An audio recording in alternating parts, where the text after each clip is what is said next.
జనాలు చాలా కామెంట్ అని వింటావా అవి छोड़ दिया तो उसको అవి ఆయన చాలా చెప్తారు. జనాలు లేరు, బనాలు లేరు, ఎవరున్నారు జనాలు? మరి గలాంటిది రమ్మనకూడదు. జనాలు లేరు. వాళ్ళకు ఏమన్నా ప్రజల గురించి ఆలోచించుంటే జనాలు ఉంటారు. అంటే కచ్చపూరితం అంట. సరే, నన్ను జైలుకి వేసిరి 70 సంవత్సరాలు నాకు ఏమప్పా నాకు మంచం అడుగుతున్నాను. నేనేం మంచం అడగలేదే, నేను బెడ్షీట్ అడగలేదే. నాకన్నా బాగా బతికినారా ఈ ముందు జైలుకి పోయినాడు? చెప్పా. ఎస్, భరించేదానికి అన్నీ ఉన్నాం. పొద్దున నాకు బెడ్డీలే, నాకు అదిలే, నాకు ఎన్ని బైపాస్లు 3 సార్లు అయినాయి, స్టంట్లు 2 సార్లు వేసినారు, కోవిడ్లో హిప్పు పోయింది. నేను అడగలేదు మంచం కావాలని. ఆ పోతే కక్షపూరితంగా అనంతపూర్ ఎస్పీ డిస్ట్రిక్ట్ జడ్జి దగ్గరికి పోయి వాడికి ఇవ్వద్దు అన్నాడు.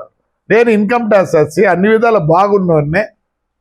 చేతరైతే వీళ్ళందరూ అడగకూడదు నాకు బెడ్డి, నాకు ఇంకోటి అన్నీ అడుగుతారు. అడిగితే తప్పు చేసి ఉంటున్నారు, తప్పు చేయకపోయినా బొమ్మలు వేసినారు.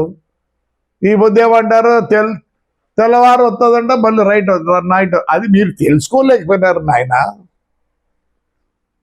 మీరు ఆర్కిటెక్ట్ అంటార్కిటెక్ట్ పోతే 6 నెలలు 36 నెలలు తెల్లగా ఉంటుంది. ఆర్కిటెక్ట్ అంటార్కిటెక్ట్ అంటే తెలియదు. సరే, మేము కక్షపూరితమే కానీ అట్లే అనుకుందాము. నేను ప్రూవ్ చేస్తే మీరు పలకొడతారా? నువ్వు పలకొడతావా? మేము ప్రూవ్ చేస్తా, నువ్వు పలకొడతావా? ఆడ షాప్ ఎవరిది? అదా నీదా? మరి ఎందుకు రాలేదు? ఎందుకు కేసు పెట్టలే? కేసు పెట్టు. నిన్న ఆడ పోతుంది బుగ్గయ్య కాంపౌండ్లో. మేము పలకొడితే మా నాయన. ఓ వార్తానా హెచ్ఎం టీవీనా? ఓయ్ క్వశ్చన్ వేసి అడుగుతానా? నేనే పలకొట్టింది, వాళ్ళే పలకొట్టుకున్నారు. మరి ఇంకా కక్షపూరితం ఏముంది? మా ఎమ్మెల్యేది కక్షపూరితం ఏముంది? ఉద్యోగులు పోతే రిజిస్టర్ చేసుకుని కాదప్ప 6 సెంట్లు వాళ్ళ బంధువులు, నాకు కూడా బంధువులు అనిల్ గారు చేయించినాడు. పక్కనున్న మున్సిపాలిటీ కూడా నువ్వు ఎట్లా రిజిస్టర్ చేయించుకో. ఇది కక్షపూరితంగా with all the records only. మీరేదో కచ్చా మీకు కక్షపూరితంగా మీరు చేసినారు ఇన్నేళ్ళు అంటే చాలా చెప్పాలి. ప్రతిదానికి ఒక యాక్ట్ ఉంటుంది. MBA act, excise act, police act, ఏంపా రెవెన్యూ యాక్ట్, మున్సిపల్ యాక్ట్ ఉంటుంది. మరి ఏముంది?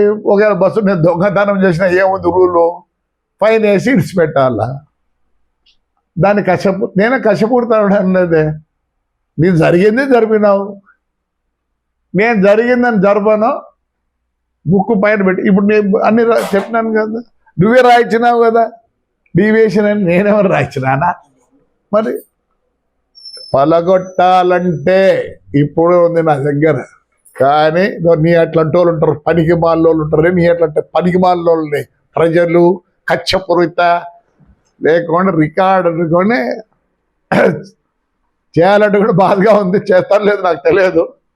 మాకు మానవత్వం ఉంది ఎదురంతా. మా సాయిబు ఏడుస్తాడు, మా ఎక్స్ వైస్ చైర్మన్ ఏడుస్తాడు. కాయికాబా నువ్వు ఇష్టమైన మాట్లాడతావు కౌన్సిల్లో వచ్చి. ఏం తెలుసా నీకు రూలు? You know any law? నేను చెప్తారా? లా చెప్తారా? What is my experience? నాకు 72 సంవత్సరాలు, కానీ ఎక్స్పీరియన్స్ ఎంత తెలుసా నాకు ఉండేది? 102 సంవత్సరాలు. ఎందుకంటే మా నాన్న, దాని తర్వాత దివాకర్ రెడ్డి, మళ్ళీ నేను, మా మామ 9 ఏళ్ళు, 9 సార్లు. మా మామ కూడా సొంత నా భార్య, వాళ్ళ నాయన కూడా 9. ఈజ్ ఏ బ్రహ్మాండంగా స్పీకర్. ఇవన్నీ నేర్చుకున్నాం వాళ్ళ దగ్గర. మా బాబారిది కాడ 5 సార్లు 6 సార్లు ఎమ్మెల్యే. చెప్పు, కొడుకు ఇప్పుడు ఎమ్మెల్యే. ఎస్, మేము చదువుకొని చెప్తాను, మీ మాదిరి కాదు కచ్చా బచ్చా గచ్చా అని. ఏం కచ్చా? ఇప్పుడు మా ఎమ్మెల్యే ఎక్స్ఎమ్మెల్యే గారు ఆయన కదా ఫ్రాక్షన్ చేస్తామని మేమేమనంటే, ఆయన కదా చెప్తాం. మేము అంటేమని మేము ఆయన వస్తే ఫ్రాక్షన్ చేస్తాడు భయపడి ముందే రెడీగా ఉన్నాం నాయన అని. అంతేగాని ఏమనంటే నాకు హైకోర్టు ఇలా పోలీసు వాళ్ళు ఎందుకు ఇస్తారు? మేమంతా రాలే. లాస్ట్కు కచ్చపూరితో మున్సిపాలిటీ ట్రాక్టర్ని ఆలూరు కూడా గుడికి పోతానంటే కష్టపూరితం, దాన్ని కష్టపూరితం, దీన్ని కాదు కష్టపూరితం. నరసింహస్వామి కొండకు ఫౌండేషన్ వేస్తామంటే దాన్ని అది కష్టపూరితం. మున్సిపల్ ఆఫీసులో ఒకసారి 4 సార్లు 4 రోజులు, ఒకసారి 3 రోజులు, ఒకసారి 2 రోజులు, అవి కష్టపూరితం. ఇవేంటి కష్టపూరితం అంటే మున్సిపాలిటీ స్థలాలు తెచ్చా మీరు? అది అదే కక్ష అనేది ఉంటే ఇంకో విధంగా తీర్చుకుంటాంలే. Will go with law, with all the documents. నా దగ్గర ఉన్న డాక్యుమెంట్స్ నేను ఏదైనా చేయాలన్న ముందు డాక్యుమెంట్ ఎప్పుడు చెప్తా? I go with the records. కచ్చా ఎందుకు కచ్చా? అసలు వీళ్ళకి ఎవరైనా ఇష్టపడే వాళ్ళు ఉన్నారా? నాకు తెలిసి ఎవరు ఉన్నారు వీళ్ళకి ఇష్టపడేవాళ్ళు? వాళ్ళతో బాగుపడి ఉంటారు ప్రజలా? నా పోదారా ప్రజల్లోకి పోదారా? చాలా మంది అంటారు రూల్ ప్రకారం పోకుండా ఇంక ఇడిచిపెట్టినాడని.